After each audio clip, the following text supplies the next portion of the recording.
Pascal, autonomous operations is kind of the big theme here this week. What is this and what's driving that? So we get many requests for autonomous operations, and even more so lately with the likes of ADNOC and the main operating companies. And really they told us there's three reasons. The first reason is they struggle to get skilled operators, experienced operators, and they see the autonomous operation as a solution to this problem.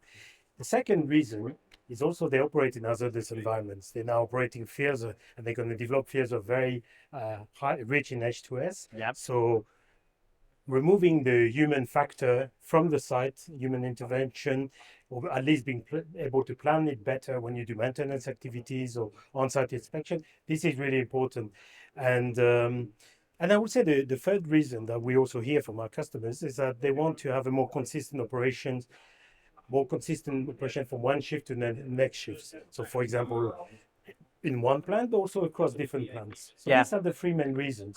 And of course, they see AI as a vector to help with this. And we see at Siemens is going to be a combination really of technologies, using what they already have.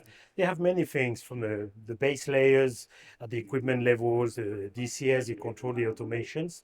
And when you go to the advanced analytics on top of it, some of things are already there as well. And really one of the areas we're focusing is the autopilots, the sequencing of the standard operating procedures, because many of the systems are very good at optimizing steady state operations. Yep. But when you go into a shutdown, you go into startups or a really dynamic transient operation mode, then normally the operators will rely on standard operating procedures. So we are trying to make this automatic. We also have to bring on board a lot of information from the alarms, so making sure the alarms are getting, so we can react to this, obviously minimize these alarms. So looking at patterns using AI. We also look at the digital twin aspect, which provides you some additional information, the soft sensing, the monitoring, some things that the measurements may be not able to capture.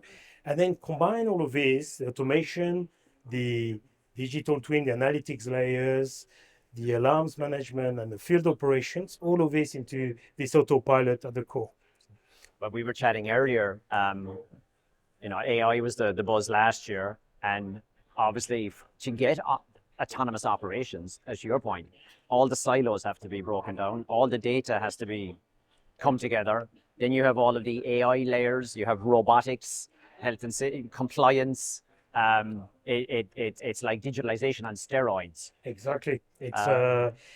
We've seen a shift definitely from last year, where there was a lot of concept, lots of ideas, but now we actually at Siemens we've started pilots. So we are working on pilots, so concrete, focused, dedicated. We focus on a particular plant, we a subset of the plant, doing some POCs and very basically implementing some of this approach, all the tools, making sure that we are not starting from scratch and reinventing something that's already there. As you say, collating data from silos, the contextualization of data, getting the data in the right format, getting all this information, capturing all the things that the operators will be doing. This is very important. And the operators also have a lot of things that they know, but they will not necessarily be able to verbalize it, and there's so many different situations that they have to. So we also work with operators to kind of, first of all, to look at the things that are more routine, the things we can help as part of the autonomous plan. But we're also being told that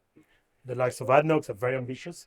They want to implement this and speed up the deployment of these technologies. So these POCs are very short-term delivery, pressures on. And highly complex.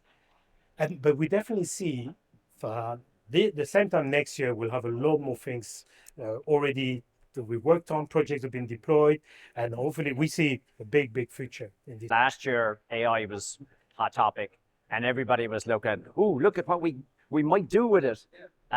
This year, it's all autonomous operation. It's a business driver. Yes.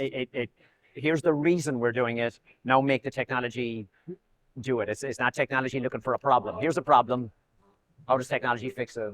That's right. That's exactly it. I mean, we're now working on different parts of the operation for a company like ADNOC. So we're working on upstream side, but also on the downstream side, and these are very different requirements. Totally. So, and the process being the process, there's a lot of interconnections between what you do in one part will affect the others.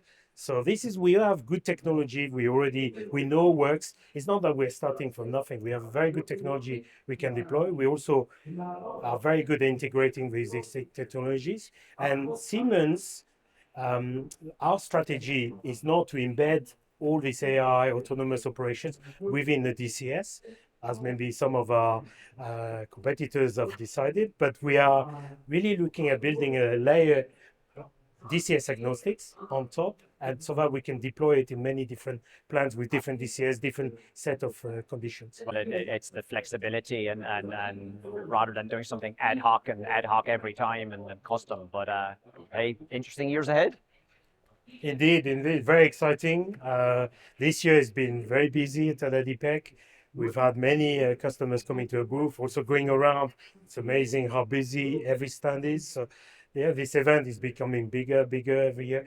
I've been in the UAE for 15 years, nearly over 15 years. So very excited to be here. So it's a place to be. Well, I was chatting to Thomas Loeffler, the senior VP for ADIPEC, a couple of weeks ago, and he said, "Oh, we're going bigger and bolder." And then they certainly did, right? It's impressive. And here they're also now looking at creating their own technology, their own IPs. It's a very exciting time to be, both as a vendor and for us, we are a technology company. So we are very happy to partner with other companies. We're happy to work directly with operators, owners, operators. We see that there will be many ways that we can operate in the future in this space. And it's a very dynamic situation. So, what we're doing now will change probably in a few months' time. So the pace of change is fascinating. Hey, thank you very much. Thank you very much, Kevin.